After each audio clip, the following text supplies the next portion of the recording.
네, 오늘은 어려울 때 무조건 성전으로 가라. 어려울 때 무조건 성전으로 가라라는 제목으로 하나님 말씀 증거하도록 하겠습니다. 기독교는 항상 주도권이 하나님께 있다 이렇게 선언을 합니다. 그래서 내가 하나님께 가는 게 아니라 하나님께서 나를 부르셨다 이렇게 얘기합니다. 하나님이 불러주지 않으면 내가 하나님께로 갈 수 없다 이렇게 선언을 한다는 것입니다. 그래서 이것을 부르심, 그리고 또 다른 말로 소명, 한자로는 소명, 또 영어로는 calling 이렇게 묘사를 합니다.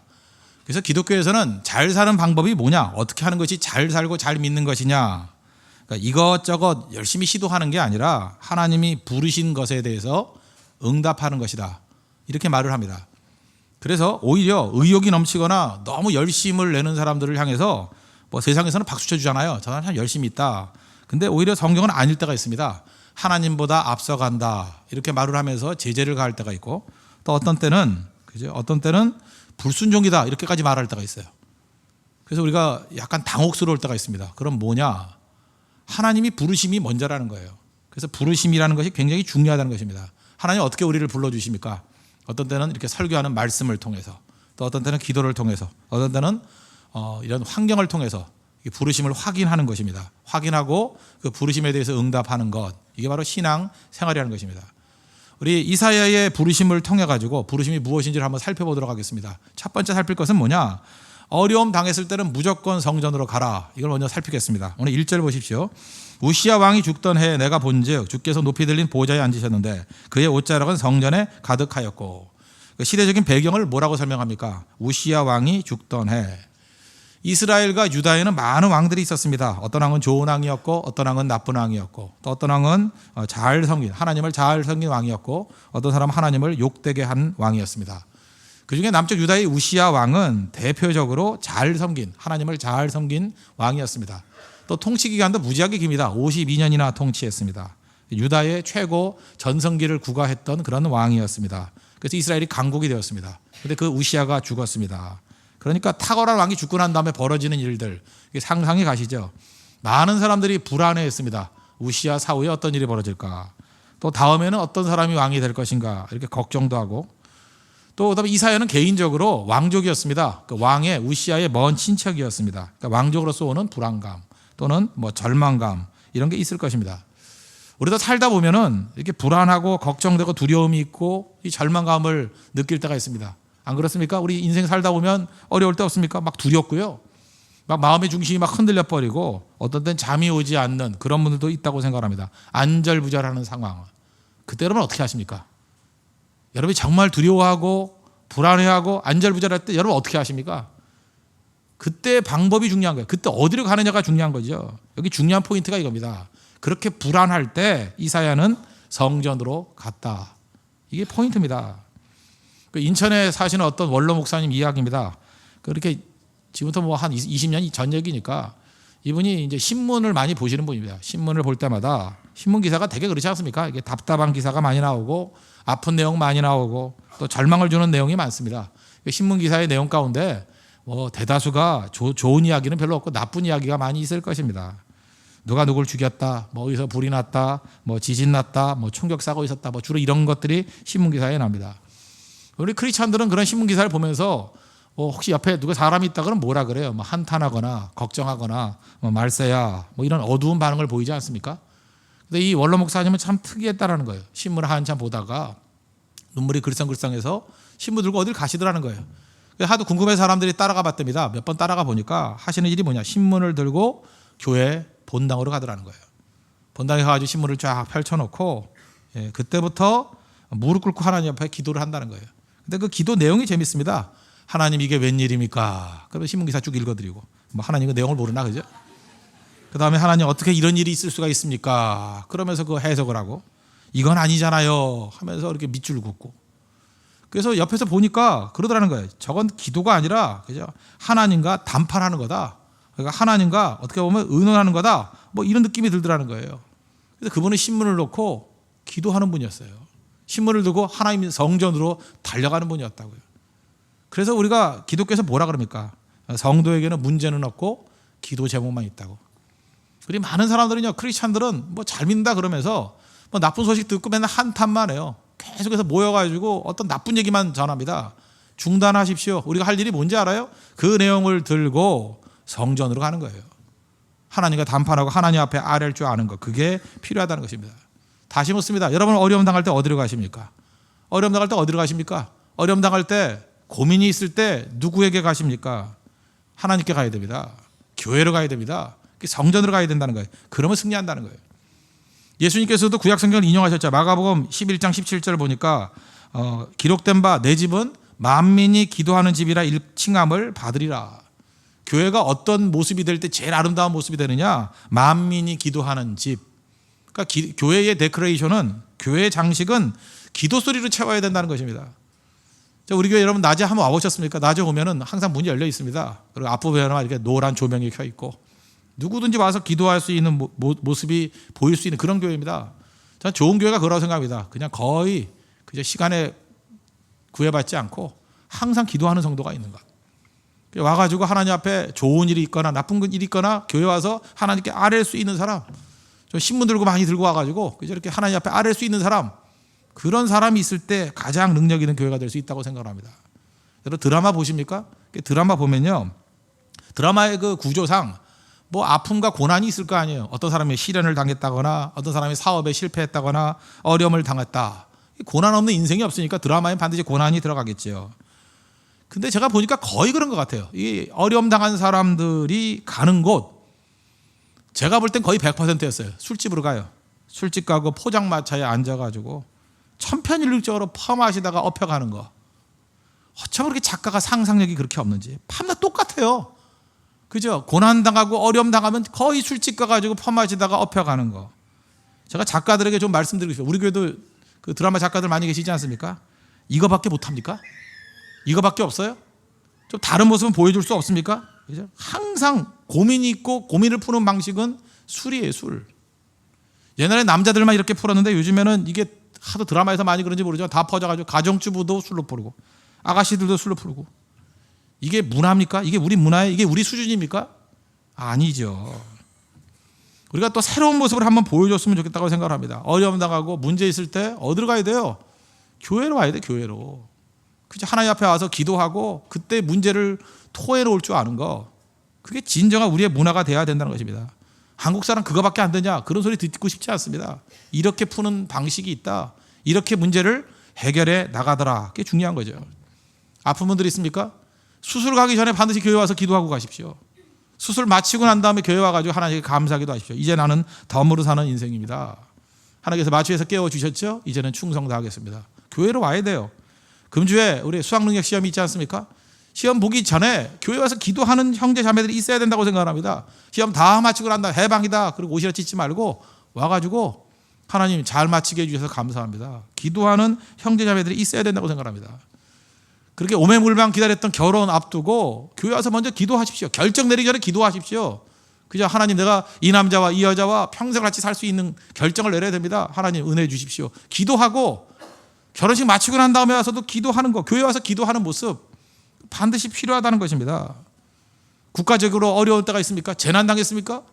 그러면 사람은 어디 가서 만나야 돼요? 교회로 몰려들어야 돼. 무조건 교회로. 하나님, 국가적으로 큰 재난이 있습니다. 국가의 위기 상황에 놓여 있습니다. 하나님 어찌합니까? 도와주시옵소서. 교회 모여서 기도하는 모습이 있어야 된다는 것입니다. 그래서 교회 자리가 익숙해져야 되고요, 이 교회 분위기가 익숙해져야 되고 냄새가 익숙해져야 된다는 것입니다. 오늘 여러분 주일에 하루만 이렇게 딱 나오는 분들 있습니까? 자리가 어색하죠? 일주일 만이네. 뭔가 좀 어색하죠? 몇 년이 돼야지만 익숙해지는 그런 모습이 아니라 이 모든 자리를 내 눈물로 채우겠다 하는 그런 마음을 가지고 그냥 교회로 나올 수 있는 그런 모습이 있기를 바랍니다. 그게 이사야의 능력이었다는 거예요. 어려움이 있을 때 교회로 오십시오. 그게 문제 푸는 첫 번째 방식이라는 것입니다. 그런 은혜가 넘치는 믿음의 종 되기를 바랍니다. 두 번째로 살필 것은 뭐냐 하면 이사야의 소명받을 때 변화 순서입니다. 세 가지 순서예요. 첫 번째는 하나님의 영광을 받고, 두 번째는 자기 자신의 죄됨을 바라보고, 세 번째는 하나님께서 무엇을 해야 될지를 알려주시는 사명, 소명을 받았다는 것입니다. 사명받았다. 이 세 가지입니다. 영광, 자기 자신을 봄, 사명을 봄. 이 세 가지가 순서라는 것입니다. 먼저 6장 1절 2절 한번 보십시오. 우시야 왕이 죽더니 내가 본즉 주께서 높이 들린 보좌에 앉으셨는데 그의 옷자락은 성전에 가득하였고 스랍들이 모시고 섰는데 각기 6날개가 있어 그 둘로는 자기 얼굴을 가리었고 그 둘로는 자기의 발을 가리었고 그 둘로는 날며 서로 불러 이르되 거룩하다 거룩하다 거룩하다 만군의 여호와여 그의 영광이 온 땅에 충만하도다 하더라. 성전에 갔을 때 하나님의 영광을 봤습니다. 하나님을 먼저 봤다라는 것입니다. 우리 존 칼빈의 불후의 명저가 있죠. 기독교 강요라고. 그 기독교 강요 맨 앞부분에 첫 번째 나오는 얘기가 뭔지 아십니까? 하나님에 대한 지식이 없이는 자신에 대한 지식도 없다. 그게 첫 번째 선언이에요. Without knowledge of God. 하나님에 대한 지식이 없으면 there is no knowledge of self. 자기 자신에 대한 지식도 없다. 그러니까 하나님을 알아야 나를 안다라는 거예요. 이게 기독교 관계 첫 번째 선언입니다. 하나님의 영광을 못 보고는 나의 모습을 알 수 없다는 거예요. 하나님에 대한 지식이 없이는 나에 대해서는 아무것도 도통할 수 없다는 것입니다. 하나님이 나를 바라볼 수 있는 첫 번째 관문이라는 거예요. 그래서 자신도 모르고 막 교만해서 펄펄 뛰는 사람이 있죠. 이유가 뭡니까? 하나님을 모르기 때문에 그래요. 교만이라는 건 하나님을 모른다고 똑같습니다. 하나님을 알면 교만할 수 없습니다. 교만이라는 건 하나님 없이 자기 자신만 바라볼 때 나타나는 현상입니다. 그러니까 하나님의 영광을 보면 누구나 겸손해지고 하나님의 영광을 보면 하나님의 만지심이 있습니다. 만져주심. 오늘도 예배 가운데 하나님의 영광을 봅니까? 하나님의 만져주심이 있습니다. 그래서 우리 상처가 치유함을 받고 무능한 자들은 새 힘을 얻게 될 것이고 막힌 사람들은 길이 열리게 될 것입니다. 전혀 소망 없는 사람에게는 그저 하나님께 주신 절대 소망이 심겨지는 그런 은혜의 시간이 있다는 것입니다. 하나님의 만져주심, 영광이 나타나는 일이라는 거예요. 그리고 하나님 영광이 임하게 되면 나타나는 게 뭐냐? 두 번째로 자기 자신을 본다는 것입니다. 5절 보십시오. 그때 내가 말하되 화로다 나여 망하게 되었도다. 나는 입술이 부정한 사람이요 나는 입술이 부정한 백성 중에서 거주하면서 만군의 여호와이신 왕을 배웠음이로다 하였더라. 밝은 빛 가운데 나아가면 작은 티까지도 보이지 않습니까? 지금 그거예요. 하나님의 밝은 영광 가운데 나갔더니 이사야가 제일 먼저 본 게 뭐냐? 하나님의 영광을 받고 두 번째는 자기 자신의 죄악됨을 봤다는 거예요. 화로다 나여 망하게 되었도다. 화로다 나여 망하게 되었다. 나는 죄인입니다. 그 얘기죠. 사도 바울도 똑같은 경험을 했습니다.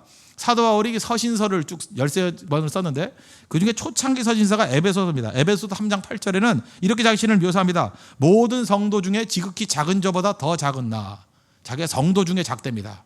이렇게 묘사하다가 그 다음에 두 번째 고린도전서 12장 9절 보니까 내가 사도 중에 작은 자 이렇게 묘사하고 그러다가 뭐 이게 앞뒤 순서는 이게 뭐 앞서거니 뒤서거니 합니다. 맨 마지막에 쓴 게 그 목회 서신이거든요. 디모데전서 1장 12절을 보니까 내가 죄인 중에 괴수다. 그 우리는 보통 어떻게 생각합니까? 그 사도 바울은 예수를 믿으면 믿을수록 더 악질이 됐다 이렇게 해석을 해야 돼요? 아니죠. 예수를 믿으면 믿을수록 악질이 된 게 아니라 예수님을 믿으면 믿을수록 영광의 빛으로 가까이 나아가다 보니까 자기의 지극히 작은 죄까지도 드러나게 되더라는 것입니다. 그래서 내가 죄인 중에 괴수래요. 이사야가 경험했던 것도 똑같다고 생각합니다. 화로도 나여 망하게 되었도다. 근데 자기의 죄 가운데 제일 먼저 보인 게 뭐예요? 입술이 부정한 자래요. 입술의 죄를 얘기하고 있습니다. 자기의 죄 가운데 여러 가지 죄가 있겠지만 그중에 제일 먼저 와닿는 죄가 뭐냐 하면 입술의 죄래요. 우리는요 뭐 살인하고 누구 폭행하고 사기치고 간음하고 이런 것만 죄인지 아는데 성경에 보면요 그중에 제일 큰 죄가 뭐냐 하면 입술의 죄예요. 말의 죄. 그건 죄로 생각을 안 하는데 하나님께서 그건 굉장히 심각하게 다룬다는 것입니다. 예를 들어서 모세를 한번 보십시오. 모세가 출애굽의 지도자 아닙니까? 구약 성경에서 양대 인물을 들라 그러면 모세와 다윗 아니에요. 사실 그 모세는 어떤 그 성경의 출발이 되는 기둥 같은 인물입니다. 근데 그 출애굽의 지도자 모세가 요단강 앞에서 죽었어요. 가나안 땅에 오매물만 기다렸던 가나안 땅에 들어가지 못하고 죽었습니다. 왜 죽었을까요? 늙어 죽었나요? 성경은 그렇게 말하지 않습니다. 성경은요 하나님의 백성들은 대개 늙어 죽는 것보다는 그냥 팍 죽는 경우가 더 많아요. 잊지 마십시오. 여러분들 그런 팍 죽는 은혜가 임하기를 바랍니다. 옆 사람 인사합시다. 팍 죽는 은혜가 임하기를 바랍니다. 그 왜 중요하냐면 시름시름 앓다 죽는 게 아니라 그냥 팍 죽었어요. 왜냐? 120세에 기진맥진해서 죽은 게 아닙니다. 신명기 34장 7절을 보니까 모세가 죽을 때 나이 120세였으나 120세였어요. 그의 눈이 흐리지 아니하였고 노안도 없었다는 거예요. 그죠? 기력이 쇠하지 아니하였더라. 싱싱했어요. 생생했어요. 그런데 하나님이 때가 되니까 팍 죽었어요.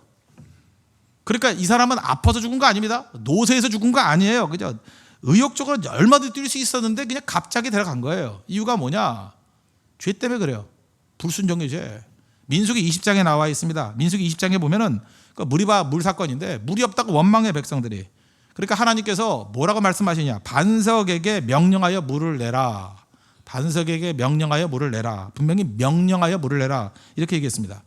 근데 민수기 20장 10절을 보니까 모세와 아론이 백성들을 다 모으고 난 다음에 그 다음에 그 말하는 모세의 말투가 거칩니다. 화가 났는가 봐요. 반역한 너희여. 옛날 성경에는 패역한 너희여. 이게 요즘 21세기 용을 하면 이 망할 놈의 녀석들아 이런 뜻이에요. 그죠? 막 입에 욕부터 시작을 했어요. 그 다음에 하나님이 반석을 명하여 그랬는데 마치 자기가 물을 주는 양 우리가 너희를 위하여 이 반석에서 물을 내랴. 그리고 하나님께서는 말만 하라 했잖아요. 말씀만 하라 했잖아요. 그런데 그의 손을 들어서 지팡이로 반석을 2번 딱딱 쳤어요. 멋있게 하려고. 자기 능력으로 마치 반석에서 물이 나오느냐. 물이 나왔습니다. 나오긴 나왔는데 하나님이 보실 때 그거는 옳은 게 아니죠. 너는 나를 믿지 않았고 나의 거룩함을 드러내지도 않았고 너는 그저 망령된 말을 했다. 이 본문 말씀을 정확히 주석해 주는 거. 성경을 해석해 주는 게 제일 중요한데 시편 106편 33절을 보니까 이는 그들이 그의 뜻을 거역함으로 말미암아 모세가 그의 입술로 망령되이 말하였음이니라. 그러니까 왜 모세가 이 무리바 물 사건에서 이것 때문에 가나안 땅에 못 들어가느냐? 결정적인 이유는 뭐냐 하면 그의 말 때문에 그래. 망령된 말 함부로 하다가 가나안 못 들어갔다는 거예요. 말 함부로 하다가 무너졌다는 거예요. 말. 이 패역한 너희여, 이 망할 놈의 자식들아 이러다가 우리 가운데 아무리 분노하고 힘들어도요. 여러분 말 함부로 하면 안 됩니다. 말 함부로 하는 사람 옆에 있지 마십시오. 말 함부로 하면요. 모든 축복과 약속을 다 거두어가 버립니다. 약속을 거두어가 버려요. 그 성도들이 함부로 말하는 거 아닙니다. 그래서 말을 조심하는 건 뭐예요? 말을 아껴야 돼요. 말수를 줄여야 됩니다. 무조건 말 안 하는 게 최고예요. 말 많으면 실수가 있거든요. 말을 줄여야 됩니다. 말이 얼마나 무서운데. 지금도 많은 성도들 보면 말 때문에 넘어진 사람 많아요. 정말 많은 자질과 능력이 있는데 그 말 함부로 하다가 다 무너져 버려요. 말이 무섭다는 거예요. 이사야가 성전에서 제일 먼저 깨달은 게 뭐예요? 내가 입술이 범죄다. 입술이 부정한 사람입니다. 말 한마디가 무섭습니다. 말 조심해야 됩니다. 예수님께서 뭐라고 말씀하신지 알아요? 우리의 죄 다 심판하겠지만 특별히 마태복음 12장 36절 보니까 사람이 무슨 무익한 말을 하든지 심판날에 이에 대하여 신문을 받으리니. 우리가 마지막 날에 심판받습니다. 심판받을 때 뭐에 대한 심판이 있느냐? 딴 얘기는 다 생략해 버렸어요. 무익한 말을 하는 것에 대해서 말에 대해서 심판하겠다는 거예요. 너 그런 말 했지? 어디서 그따위 소리 해? 너 뭐 믿고 그런 소리 한 거야? 무슨 근거로 그런 소리 한 거야? 왜 그렇게 부정적인 얘기 한 거야? 말에 대해서 신문을 받는데요. 우린 그러죠. 말과 자기 자신을 분리해서 생각할 때가 많이 있습니다. 이러죠. 나는 원래 그런 사람 아닌데 말이 헛나가서. 맞습니까? 굳이 프로이트를 얘기할 건 없지만 프로이트의 그 잠재의식이라는 얘기를 보십시오. 우리 속에 잠재의식, 마음속에 있는 게 입으로 나오는 거잖아요. 이런 거 한번 보시죠. 우린 믿는 사람이니까 술 취하는 경우는 별로 없지만 술 많이 취했을 때 했던 말과 술 깨서 하는 말 어느 게 진짜죠? 술 막 취하면 정신없이 하니까 속에 있는 게 나오겠죠. 근데 정신 차리고 놓고 난 다음에 전후좌우를 살피고 할 말 안 말 이렇게 골라서 하니까 그게 거짓말일 가능성이 더 크죠. 진짜 본심은 정신없을 때 하는 겁니다. 정신없을 때. 그게 너라는 거예요. 그래서 사람이 분노했을 때 정신없을 때 하는 말이 본심이에요. 악이 거기서 나오는 거야. 악이. 그게 너라는 거예요. 하나님이. 그게 너다. 그럼 회개해야죠. 그럼 무너져야죠. 어떤 가정주부가 그런 얘기하는 걸 들어봤습니다. 이분은 자기 말버릇 가운데 그런 게 있대요. 자기도 어머니한테 배운 거래요. 죽여버린다 이런 말을 많이 쓰는 분이에요. 죽여버린다. 뭐 안 하면 죽여버린다. 맨날 이런 거. 맨날 죽이네. 이런 걸 많이 써요. 그죠? 죽이네. 그래서 죽이네 그러지 말고 죽게 있네 이렇게 하라 그랬는데 말을 안 들어요. 죽이네. 그 집 딸이요. 그 집 딸이 제가 한 3살 4살 그밖에 안 돼요. 근데 그 딸이 뭐라 그러는지 알아요? 집에 신발 때 강아지가 오라니까 안 오고 그러니까 너 말 안 들으면 죽여버린다 그러더라고요. 동시에 제가 그 집사님과 눈이 마주쳤어요. 서로 웃었어요. 이게 가게 흐르는 저주예요. 알아요? 엄마가 죽여버린다 하니까 그 딸도 죽여버린다 그러고 그 어린 딸 죽여버린다 그러고. 우리가 주변에 있는 말들, 그죠? 다른 게 저주가 아니에요. 그런 쓸데없는 말들 다 전수가 돼버리잖아요.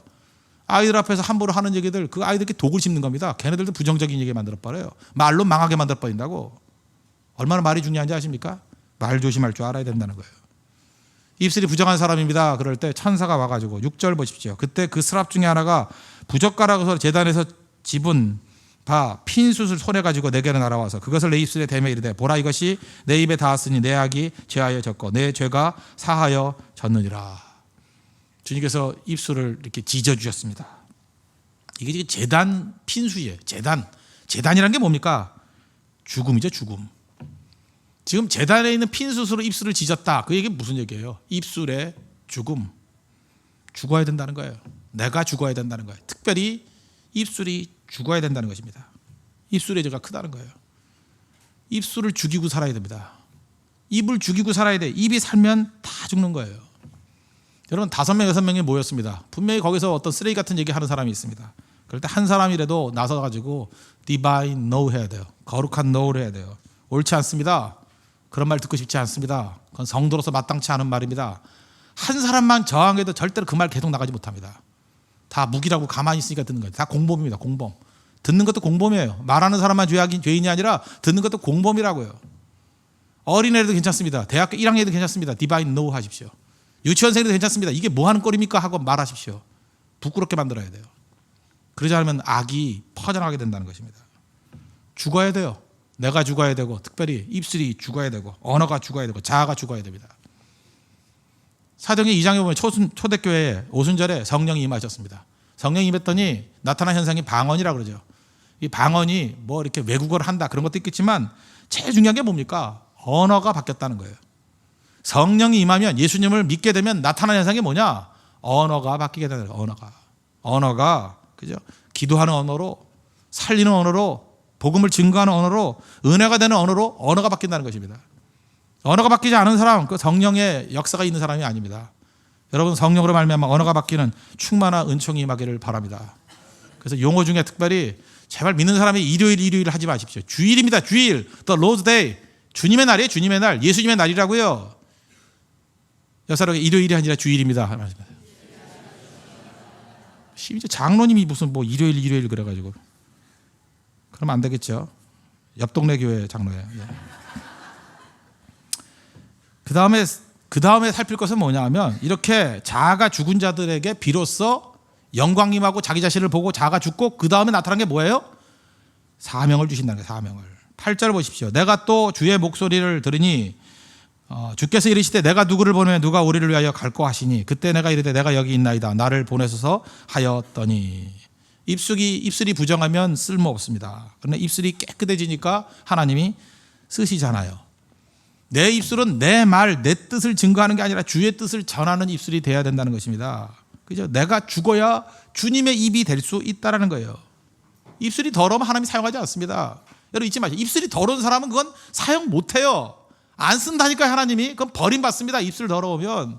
그래서 여러분 어떤 사람이 입술이 더럽다 그러면 저 사람은 곧 사라지겠군 생각하면 거의 틀리지 않아요. 하나님이 절대 쓰지 않습니다. 입술의 범죄 놔두지 않습니다. 그죠? 그 큰 범죄라는 거예요. 입술이 제해져야 된다는 거예요. 저는 먼저 우리가 하나님 앞에서 우리가 이런 거 한번 점검해 봤으면 좋겠어요. 여러분들 예배 나오셨죠? 기도하러 나올 때 맨날 우리가 간구하잖아요. 뭐도 주십시오. 그러지만 한 번쯤 그런 생각 안 해봤습니까? 하나님은 무슨 소원을 갖고 계실까? 하나님이 기뻐하는 일이 뭘까? 하나님의 소망이 뭘까? 그래 철이 드는 거예요. 자녀들이 부모에게 달라고만 하다가 어느 순간인가 우리 아버지 어머니가 원하는 게 뭘까? 그 생각을 하는 순간에 철 드는 거예요. 또 하나 예배 드릴 때도 맨날 와가지고 내가 능력 주십시오 뭐 이러다가 어느 순간인가 오늘은 내가 예배 드릴 때 하나님께 감사드리고 영광 돌리는 예배만 드릴 거야. 그죠? 난 오늘 왜 왔어요 예배를? 하나님께 감사드리려고. 왜 왔어요? 하나님께 영광 돌리려고. 하나님 중심적인 마음 전 그게 꼭 필요하다고 생각을 합니다.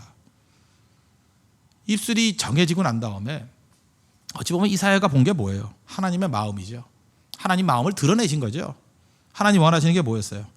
영혼 구원입니다. 하나님 영혼 구원. 그래서 누가 우리를 위해서 갈고 하나님 마음이에요. 내가 여기 있습니다. 나를 보내주십시오. 마음 읽은 거예요. 마음. 소명은 딴 게 아닙니다. 하나님 마음과 내 마음이 일치되는 거예요. 마음을 읽은 거예요. 그 마음을 아는 사람만큼 중요한 게 어디 있겠어요. 여러분 아이를 잃어버린 부모가 있습니다. 뭐 또 어린애면 어린일수록 더 하겠죠. 그러면 아이를 뭐 예를 들어 한 7살 자는 애가 어디 납치당해서 없어졌다고 합시다. 그러면 그 아이를 잃은 부모에게 있어서 뭐 멋진 자동차를 사준다고 위로가 될까요? 야, 이거 멋진 그 컨버터블인데 뚜껑도 열려. 그 위로가 될까요? 위로 안 되겠죠. 그 다음에 뭐 아름다운 그 곳에 여행을 보내주는 거.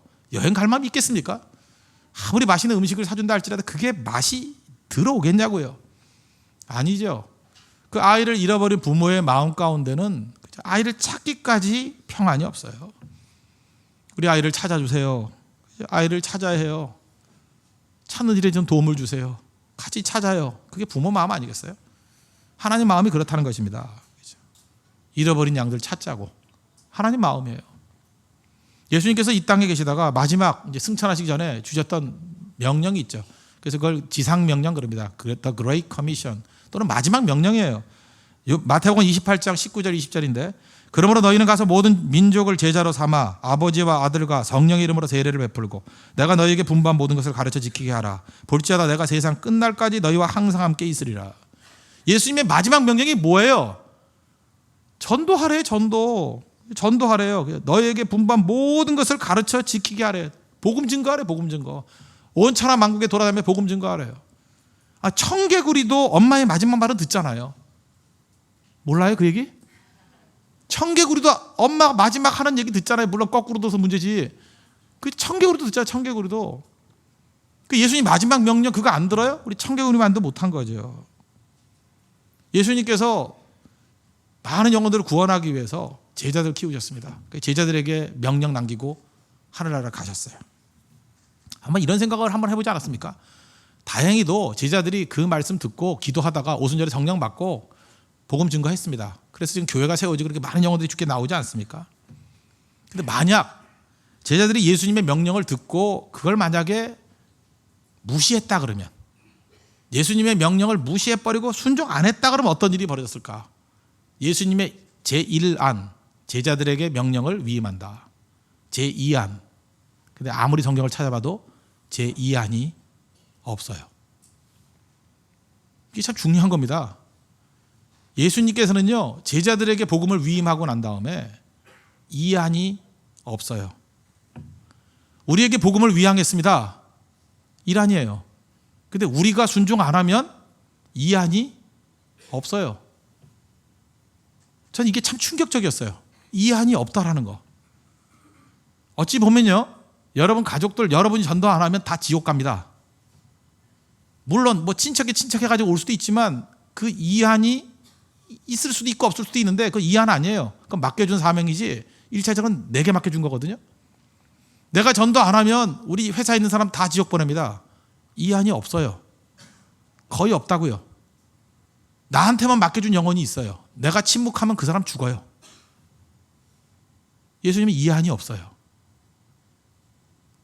그런데 다행히도 제자들이 순종하면서 복음을 증거해서 교회가 세워지고 많은 영혼들이 주께로 나오죠. 그래서 천사도 흠모하는 직분이라 그러잖아요. 복음 증거하는 거. 천사도 못합니다 그거. 우리 외에는 대안이 없다니까요. 하나님 말씀 증거할 줄 알아야 된다는 것입니다.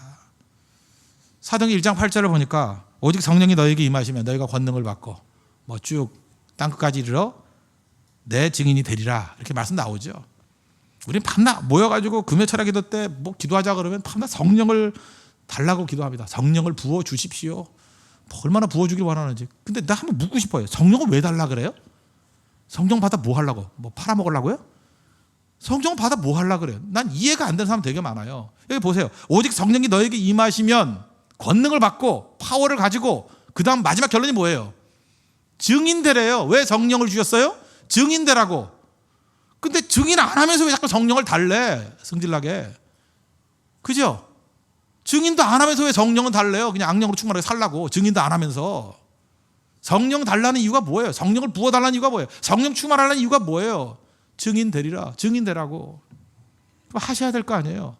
밤낮 돈 달래. 돈을 줘서 뭐 하려고 그래요? 뭐 하려고? 뭐 돈 달래요? 증인 되라고. 밤낮 은사를 달래요. 은사 받아서 뭐 하려고요?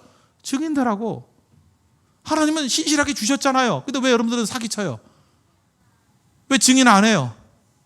왜 증인 안 하냐고요? 속임수 아니야 이거? 왜 속이고 사냐고요. 아니 달라 그러지 말든지. 나 거지같이 살래요 그냥. 내가 벌어 내가 살래요. 그리고 살라고요. 오직 성령이 너에게 임하시면 잊지 마십시오.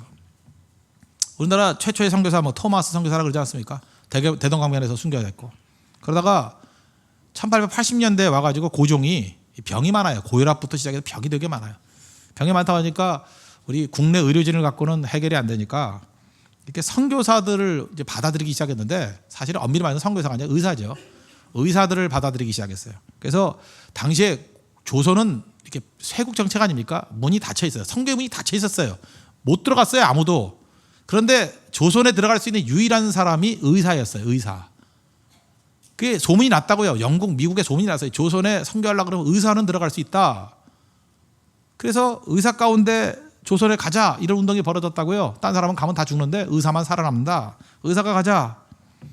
그중에 그 자극받은 20대 초반의 청년이 하나 있었습니다. 존 헤론이라고. 존 헤론. 테네시 의대 나왔고요.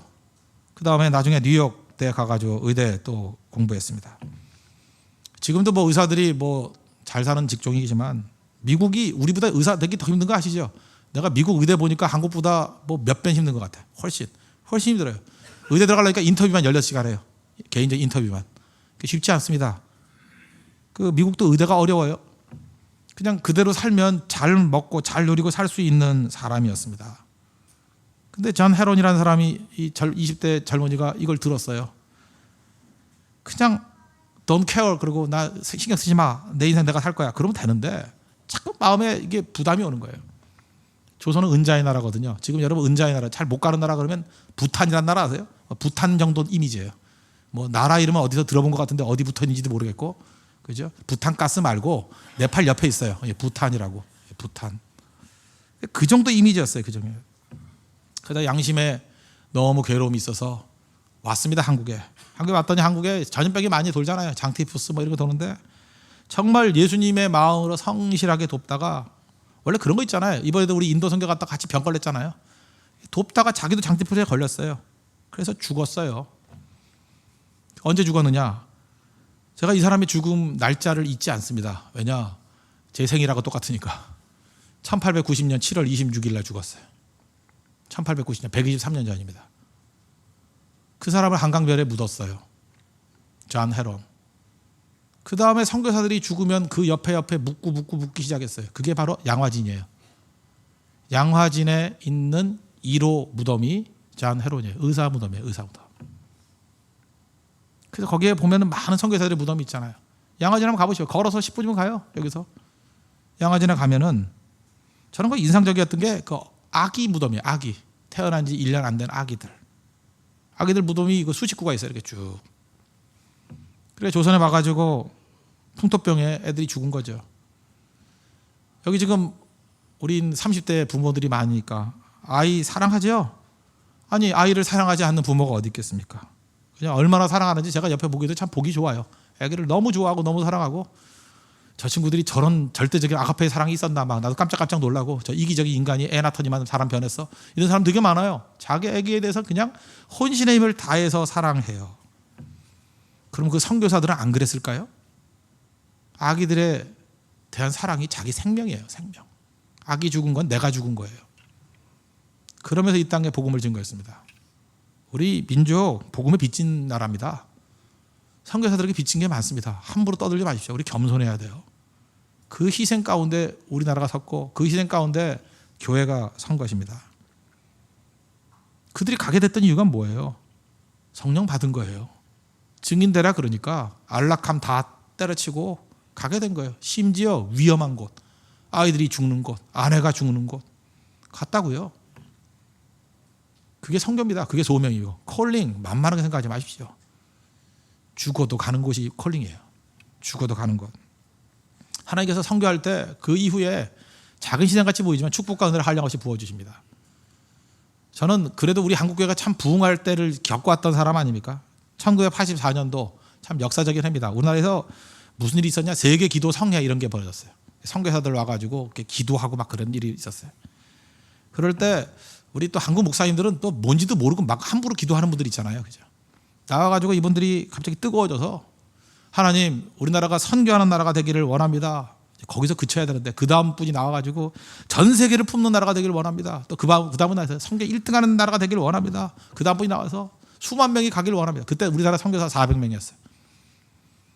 국민소득 2,000불이었고 1980년대 초반 그렇게 잘 살지 못했습니다. 제가 대학 다닐 때니까 알아요. 그때 그 중진국도 될까 말까 하는 그런 정도였어요. 여러분 아시죠? 우리나라 사람들은 계산과 전략이 하나도 없어요. 그냥 지르고 마는 거예요. 맨땅 헤딩. 헤딩은요 축구할 때만 쓰는 줄 알았는데 우리나라 사람만 땅에다가 헤딩을 해요. 벽에다가 헤딩을 하고. 그럼 머리가 깨지잖아요. 근데도 해요. 근데 묘한 게 뭐냐면 뚫려요. 우리 민족은 불 받으면 끝나는 민족이에요. 지금 진짜 1등이에요. 우리 선교사 25,000명 나가 있고요. 교포까지 합친다 그러면 3만 명이 넘어요. 세계 1등이에요. 선교사 제일 많이 나갔어요. 그러다가 1984년이니까 뭐 한 30년, 29년 전인데 그때 2,000불이었다가 지금 얼마예요? 환율이 또 다시 우리 좋아지죠? 25,000불 넘어섰어요. 25,000불. 벌써 아마 환율 때문에 금방 3만 불 될 것 같아요. 원화 가치가 높아져가지고. 보세요. 이게 소득도 10배 이상 늘었잖아요. 선교사도 그죠? 그 10배 가까이 들고. 하나님께서 부어 주신다는 것입니다. 은혜와 얻는 걸 부어 주신다는 거예요. 여러분 우리가 이 파도를 일으켜야 돼. 파도를. 선교하는 민족 항상 하나님이 사용하신 거 아시죠? 로마를 사용했고 그 다음에 독일의 진데도프 백작을 비롯해가지고 독일 사람들 해외 나가서 복음 증거했다고요. 그래서 그때 부흥이 일어나고 영국이 그랬고요. 미국이 그랬고 그 다음 누가 뭐래도 한국이 그랬죠. 여러분 지금 선교의 열풍이 조금씩 사라져가고 있는 거 아십니까? 부유해졌는데 교회마다 자기 먹고 살기 바빠가지고 이제는 뭐 선교 간다 그러면 의아하게 여기고 뭐 이렇게 매달 가냐 그러고 이제 점점 사라지는 시대가 돼버렸어요. 다시 우리 교회 사명이 선교의 불을 불러일으키는 그 사역을 해야 된다는 거예요. 이스라엘 가면 북쪽에 산 하나가 있습니다. 그 만년설이 있는 산인데 헐몬산이라고. 옛날에 헤르몬산 그랬습니다. 헤르몬산, 헐몬산. 거기 눈이 녹아가지고 내려와요. 그래서 거기에서 그 수증기가 내려와서 그게 헐몬의 이슬이에요. 새벽 이슬 같은 주의 창에 나오더라 하는 게 뭐냐면 헤르몬산에서 있었던 이슬이 축복이라는 거예요. 그거로 농사가 되고요. 그 물이 녹아가지고 요단강이 되는 거예요. 그래서 한번 모인 것을 갈릴리 호수. 요단강이 쭉 내려와서 밑에 사해. 헐몬산을 시작하는 거예요. 하나님의 축복이죠. 헐몬산은 하나님의 축복이에요. 헤르몬산은 하나님의 축복의 근원이에요. 거기서 물이 흘러가지고 받고 난 다음에 또 내보내주는 갈릴리가 있고 받기만 하고 막혀있는 사해가 있어요. 중요한 메시지죠. 갈릴리 같은 곳에는 어떤 일이 뭐죠? 받고 흘려보내니까 물고기들이 뛰노는 정말 지상 낙원 같은 호수가 돼버리는데 사해는 못 살아요. 생명체가 받기만 하고 주지 않으니까 막혀버리니까. 우리가 그럴 수 있다는 거예요. 우리 사해같이 되면 안 됩니다. 갈릴리가 돼야 돼. 갈릴리가. 이거 뭐 수백 번 들었던 메시지 아니에요. 사해 되면 안 됩니다. 갈릴리 돼야 돼요. 여러분 지금 막혀 있습니까? 꽉 막혀 있으면 죽는 거예요. 그걸로. 흘려보내야 돼요. 창세기 12장 2절 보니까 내가 너로 큰 민족을 이루고 내게 복을 주어 내 이름을 창대하게 하리니 너는 복이 될지라. 복의 근원이 될지라. 축복의 통로가 될지라. 그 얘기잖아요. 흘러넘쳐야죠. 우리 야곱의 축복이라는 율동 찬양 많이 하죠. 그건 사실 야곱의 축복인데 정확히 말하면 야곱이 요셉에게 한 축복이에요. 창세기 49장 22절 보니까 요셉은 무성한 가지 곧 샘 곁에 무성한 가지라. 그 가지가 담을 넘었도다. 너는 담장 너머로 뻗은 나무 그러잖아요. 너는 담장을 넘어. 뿌리가 있는데 담장을 넘었어요. 담장을 넘으면 그 열매가 떨어지면 어디에 떨어져요? 담장 밖에 떨어져요. 나만 먹고 사는 게 아니에요. 우리가 막 무성해져가지고 담을 넘어야 돼요. 우리 가정이라는 담을 넘어야 되고 교회라는 담을 넘어야 돼요. 담을 넘어서 열매가 떨어져야 돼요. 많이 떨어져야 돼요. 그게 성교 아니고 뭡니까? 그게 복이라는 거예요. 야곱의 축복은 그거예요. 내가 다 먹는 거 아니야. 담장 너머에서 열매를 떨어뜨리는 인생. 그런 인생이 돼야 된다는 것입니다. 흘려보내야 돼요. 축복은 언제나 흘려보내야 돼요. 내가 다 쓰는 거 아니에요. 나눠야 돼요. 그때 하나님께서 은혜 주신다는 거예요. 그게 소명입니다. 그게 부르심이에요. 누가 우리를 위해서 갈고 내가 여기 있습니다. 내가 그 역할 하겠습니다. 복음은 전파돼야 돼요. 흘러야 돼요. 마지막으로 이 예화 하나만 드릴게요. 제가 그 수도원 그 슬로건 모토에 대한 얘기인데 이게 너무 인상적이었어요. 어떤 수도원에 수도 원장님이 계시는데 그 수도원생들이 많이 있을 거 아닙니까? 수도원생이 많이 있을 때 설교 훈련을 시켰다는 거예요. 나가서 설교 좀 해봐. 그 엄한 수도원장님 밑에서 그 밑에 앉아 있는데 설교하는 게 쉽겠어요? 어떤 좀 소심한 사람이 올라가가지고 설교를 하는데 너무 떨리더라는 거예요. 그래가지고 부들부들 떨면서 이렇게 얘기했대요. 여러분, 내가 오늘 무슨 설교를 할지 아십니까? 뭐 알 리가 없잖아요. 모릅니다. 그랬더니 저도 모르겠습니다. 그러고 내려왔다는 거예요. 그랬더니 수도 원장이 화가 나가지고 야 임마 너 그게 설교냐? 그런 식으로 준비가 안 돼 있으면 어떡하냐? 내일 한 번 더 기회를 주겠다. 내일 한 번 잘해봐라. 그 다음날 체포 시간이 됐습니다. 또 올라와서 또 똑같이 얘기하는 거예요. 시종일관의 은사가 있는지. 여러분 오늘 내가 무슨 설교를 할 줄 압니까? 어제는 모른다 그러니까 내려갔잖아요. 다 압니다 그랬다는 거예요. 그랬더니 아는데 뭐하러 설교합니까? 그럼 내려가 버렸다는 거예요. 이제는 그 수도 원장이 또 화가 나가지고 도대체 장난치는 거냐고. 마지막 한 번 더 기회 주겠다. 잘해봐라. 이제 셋째 날이 됐습니다. 이 사람은 이제 초지일관의 은사가 있으니까 또 똑같이 올라가서 얘기하더라는 거예요. 여러분 오늘 제가 무슨 설교를 할 줄 아십니까? 이제는 밑에 앉아있는 사람들 헷갈리는 거예요. 혼돈이 온 거죠. 이제 모른다 그래도 내려가고 안다 그래도 내려가니까 반반씩 나눠져가지고 반쪽은 안다 그러고 반쪽은 모른다 그러고 압니다 모릅니다 막 섞여 있더라는 거예요. 그때 한마디 하라는 거예요. 아는 사람이 모르는 사람에게 전해 주십시오. 그러고 내려가더라는 거예요. 이제는 끝났다라고 생각을 했는데 그 수도원장이 박수를 치며 올라오면서 내가 평생 들었던 설교 중에 최고의 명설교다 그러더라는 거예요. 복음이 뭔데요? 아는 자가 모르는 자에게, 아는 사람이 모르는 사람에게 전해주는 거, 복음이 흘러가는 거, 그게 복음입니다. 복음. 열심히 복음 증거하십시오. 11월 9일에 있을 청춘 129 토요일 8시입니다. 복음 증거하십시오. 다음 주 복음 증거하십시오. 우리 그거 위해서 부르심이 받습니다. 그럼 여러분의 교회와 가정과 여러분 개인과 삶에 갈릴리같이 흘러넘치는 하나님의 능력과 은혜를 부어 주실 것입니다. 성령 부어 주실 것입니다. 능력 주실 겁니다. 온갖 좋은 것 다 주실 것입니다. 여러분 가정이 기독교 명문 가정 될 것입니다. 그게 복음 전하는 자의 특권이라는 거예요. 이런 특권을 누릴 수 있는 믿음의 종 되기를 축원합니다. 기도하겠습니다. 다 같이 하나님 앞에 간구하도록 하겠습니다. 하나님 오늘도 문제와 어려움이 있을 때마다 성전으로 뛰어가는 종 되게 해주십시오. 하나님의 영광을 보고 자기 자신의 죄악을 회개하고 특별히 입술의 범죄, 철저히 회개하기를 원합니다. 그리고 사명받고 증거하는 흘려버리는 인생 되게 해달라고 다 같이 하나님 앞에 간구하도록 하겠습니다.